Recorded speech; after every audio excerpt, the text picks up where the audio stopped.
Preparations are underway for a visit by Pope Benedict to the small, religiously diverse nation of Lebanon, home to 18 official sects. Christians have lived in these lands for some 2,000 years, starting before Islam began. But post-war events in Iraq and the developments of the so-called Arab Spring have some Christians here concerned for the future. I'm afraid for my children and my children's children, but at this moment, I'm not scared. We're afraid of Syria and Lebanon becoming another Iraq.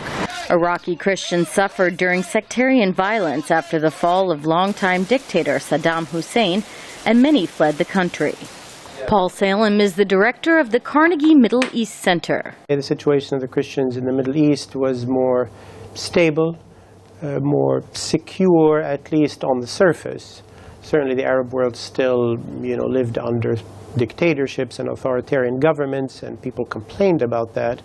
But also there was a kind of stability there.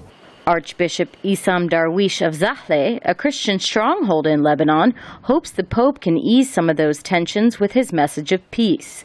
He worries the days of peaceful coexistence are slipping away. We are afraid for the church because the extremism, the Wahhabi, now they are in Lebanon and Syria everywhere, and I don't think so they believe in the coexistence between Christian and Muslim. The pontiff is expected to address the conflict in Syria, which has divided Lebanese Christians. And it's likely he will appeal to Lebanese Christians, who include Maronite Catholics, Greek Orthodox, and others, not to leave their homeland. One, in a way, Achilles heel that Christians in the Arab world have is they have, in a way, an easy exit.